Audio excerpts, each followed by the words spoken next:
Passenger हताहत हुए हैं, इनके परिजनों के साथ खड़ा है।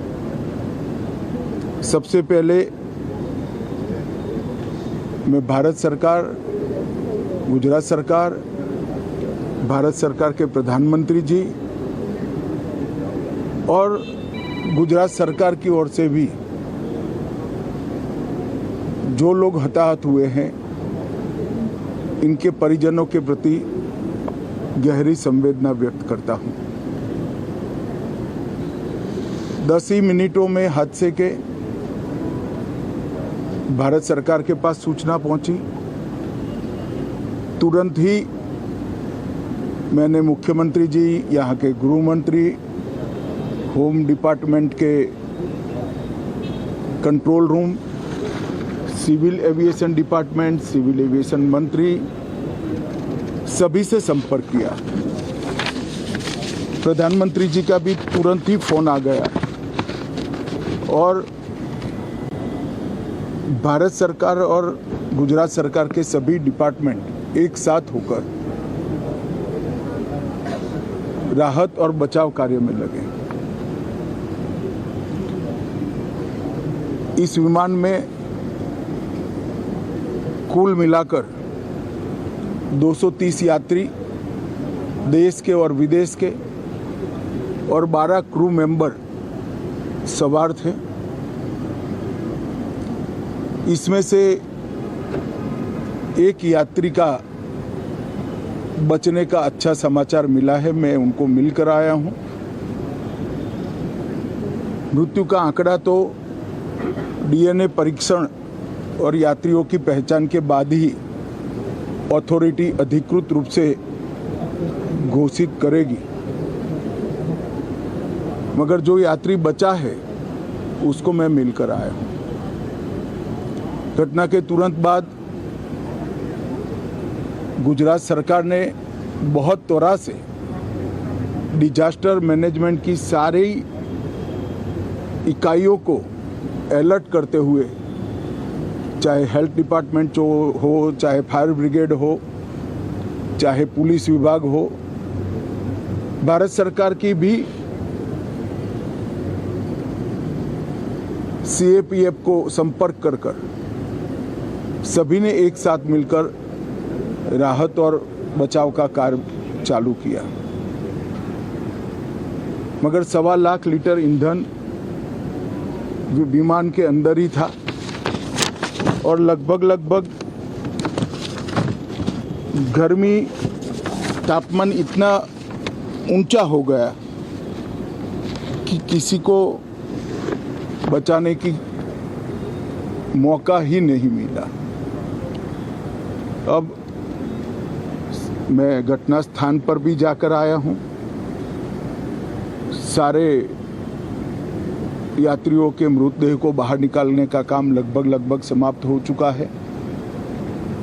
जितने यात्रियों के परिजन यहाँ पहुँच चुके हैं, वो सबका डीएनए लेने की कार्यवाही भी 2-3 घंटों में समाप्त हो जाएगी।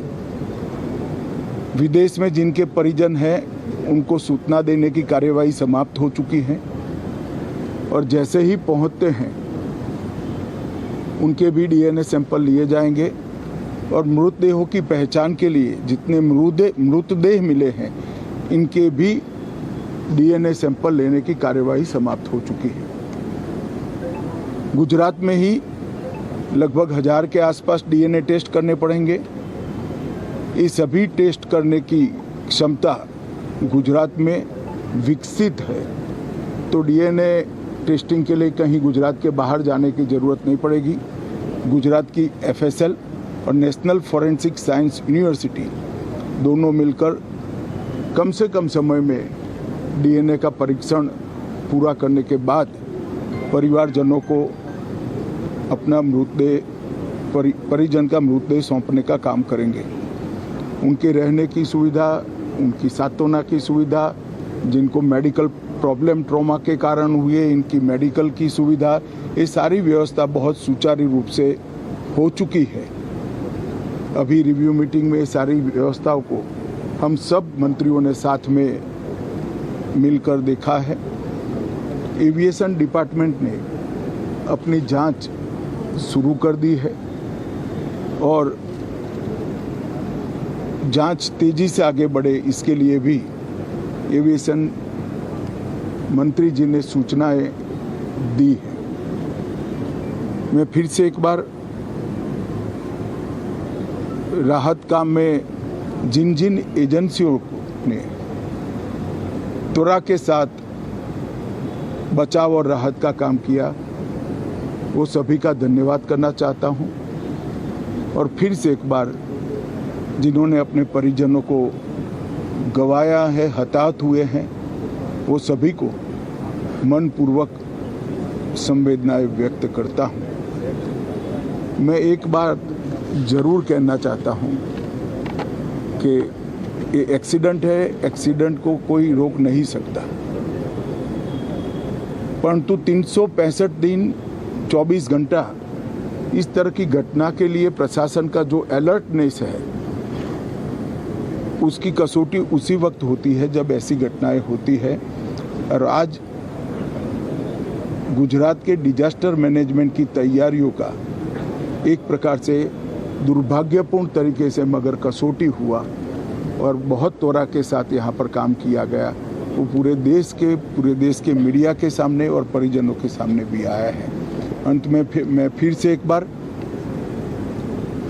सम्माननीय प्रधानमंत्री नरेंद्र मोदी जी की ओर से, भारत सरकार और गुजरात सरकार की ओर से सभी हताहत लोगों के परिजनों के प्रति गहरी संवेदना व्यक्त करता हूं। धन्यवाद।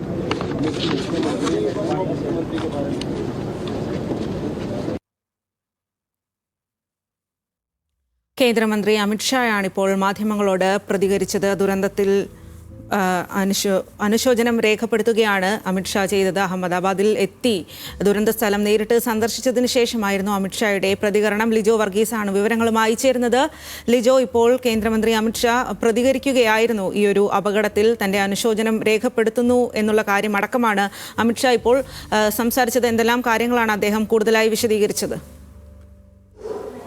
അദ്ദേഹം അപകടം നടന്ന സ്ഥലത്തും അതോടൊപ്പം തന്നെ ഈ പരിക്കേറ്റ ആളുകളെയും സന്ദർശിച്ച ശേഷമാണ് ഏറ്റവും ഒടുവിലായി ഇപ്പോൾ അദ്ദേഹം അതോടൊപ്പം തന്നെ കേന്ദ്ര വ്യോമയാന മന്ത്രി അടക്കമുള്ള ആളുകൾ യോഗം ചേർന്നു. തുടർന്നാണ് അദ്ദേഹം മാധ്യമപ്രവർത്തകരെ ഇപ്പോൾ കണ്ടത്, മാധ്യമങ്ങളോട് സംസാരിച്ചത്.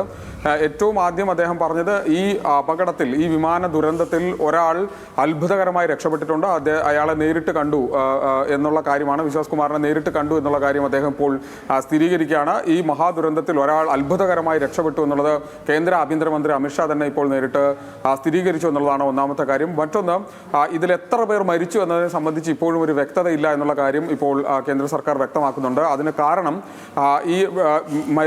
ഈ അപകടത്തിൽ പരിക്കേറ്റ ആളുകൾ എന്ന് പറയുന്നത് അവരെല്ലാവരും തന്നെ പൊള്ളലേറ്റ് വലിയ തോതിൽ ഗുരുതരമായി പരിക്കേൽക്കുകയും അങ്ങനെ കൊല്ലപ്പെടുകയും ചെയ്ത ആളുകളാണ് ഭൂരിഭാഗവും. അതുകൊണ്ട് തന്നെ ഇവരെല്ലാം തിരിച്ചറിയേണ്ടതുണ്ട്, അതിന് DNA പരിശോധന നടത്തേണ്ടതുണ്ട്, അതിനുള്ള ക്രമീകരണങ്ങൾ ഒരുക്കിയിട്ടുണ്ട് എന്നുള്ള കാര്യമാണ് ഇപ്പോൾ അമിത്ഷാ വ്യക്തമാക്കിയിട്ടുള്ളത്. അതിനുള്ള സജ്ജീകരണങ്ങളെല്ലാം സിവിൽ ആശുപത്രിയിൽ, തൊട്ടടുത്തുള്ള ജില്ലാ ആശുപത്രിയിലുമായി ഒരുക്കിയിട്ടുണ്ട്. അത് അക്കാര്യങ്ങളെല്ലാം കൃത്യമായി നടക്കും. അതിനുശേഷമായിരിക്കും ഇനിയിപ്പോൾ തുടർ നടപടികളിലേക്ക് കടക്കുക. മറ്റൊന്ന്, പ്രധാനമന്ത്രി നാളെ അഹമ്മദാബാദിലെത്തി ഈ പ്രദേശം സന്ദർശിക്കും എന്നുള്ള കാര്യം കൂടി ഇപ്പോൾ വ്യക്തമാക്കിയിട്ടുണ്ട്. സ്വാതി.